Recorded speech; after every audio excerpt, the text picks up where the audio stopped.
push people away like that? 'Cause I don't get people. Never have, never will. Typical teenager Neku has pretty much closed himself off from the outside world and is happy for it to stay that way. But it seems fate has other ideas, as Neku suddenly wakes up in a world known as the Underground, and is forced into a strange game where he has to team up with a partner for 7 days to perform tasks sent to them by a game master. If he succeeds, he gets to leave and go back to his life. If he fails, he gets erased from existence by strange monsters called Noise. As if things weren't bad enough for Neku, he lost all of his memories upon arrival, so he has no idea how he even got to the Underground in the first place, and on top of that, a plan amongst the higher-ups is being put into motion that could change the nature of the games forever and take away Neku's one chance of escaping the Underground if he fails to stop them. Those few weeks were very hard for me. Learning to trust people. Having that trust broken. Finding out the town I paint is small and stifling and empty.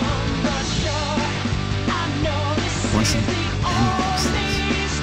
Give up on yourself, and you give up on the world.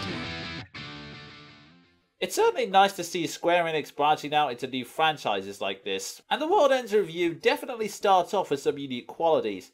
The plot takes place over 3 weeks, which means Neku has to join up with 3 partners and form a new double act each time, and it's this constantly changing dynamic that keeps the story interesting, as each partner brings a different personality, a new character arc that adds more layers to them, and a different way of interacting with Neku, who in turn slowly grows as a character because of their interaction. It works because you can tell the characters have had a lot of thought put into them, and even little things such as the character's favourite food and clothing styles show up in the gameplay, which is a nice touch that helps to develop them a little further. The world of the Underground is also really well built, looking stylish and unique at first glance, and becoming more interesting once you find out how it works through plot exposition and unlockable background notes, and discovering the fascinating concepts the writers came up with that serve as the foundation of the world. As for the rest of the narrative, it's kind of hard to talk about because there are many elements that are purely subjective and can be seen as either a strength or a weakness depending purely on your point of view. First, there's one technique the game keeps using, which is ending the previous day on a cliffhanger or cutting off mid-scene, then starting the next day far ahead before explaining what happened about 10 minutes or so later.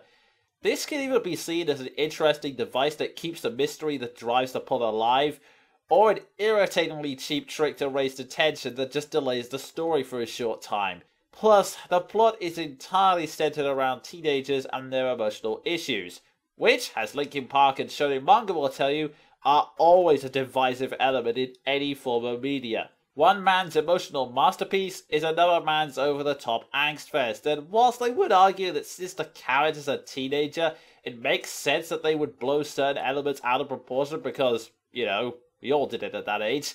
I can also understand why some people can't stand watching it, and I will admit it did take me a while to actually like Neku, because he doesn't leave the greatest first impression. There's also the interaction with the gameplay. There are moments where gameplay and cutscenes do vaguely work together, such as imprinting or Reaper Creeper, but generally the game is going to feel a little too scripted for some people, as most of the time the cutscenes flat out tell you where to go and how to solve a good chunk of the puzzles. But if you're a JRPG player, you're already used to that sort of thing, and thus it won't bother you quite as much as some other people. There is one element, however, that does bother me, and whilst the writers weren't involved in the story of Kingdom Hearts, in fact this is Sachi Hirano's first game writing project before he went on to working for Square's bigger franchises, it was made by the same studio, which makes me wonder if the problem is a studio mindset rather than a fault of the writers. You see, one of my main criticisms with Kingdom Hearts as a whole is that they can never decide on whether or not their series is a philosophical look at the concepts of light and darkness, as well as whether or not evil is within man's nature or if it's something we're destined to overcome, or a simplistic, black and white, almost childish tale of good versus evil. So they continuously jump back and forth between the two, which just makes the whole experience jarring. Either pick one or find a middle ground. You're just giving your audience mood whiplash like this. The World Ends Review follows the same path, as the narrative examines issues such as what it means to be human, growing up and choosing your direction in life, facing an uncertain future, living life to the fullest, facing your shortcomings, etc. But it gives the same answer almost every single time. The power of friendship shall save the day! All you need is friends, because friendship is magic! This is one of the cheesiest and unimaginative lessons you can pull out, and it cheapens your subject matter, which is frustrating because the narrative does bring up some interesting dilemmas and questions, but then treats its audience like children despite the teen rating on the box. The villains don't help in this regard either, as their personalities are one note and often based on a gimmick which loses its charm within the first 5 minutes they're introduced. Look, I'm sorry, Mr. Villain, I would love to take you seriously whilst you mess around with the mind of our heroes and reveal their darkest secrets and motivations. Those are often the finest moments for villains, but it's hard to take it seriously when you're spouting cooking puns every 5 minutes. It makes me think you're a Power Rangers villain that just walked onto the wrong set. What audience are you aiming for here? Can't you just treat us like adults?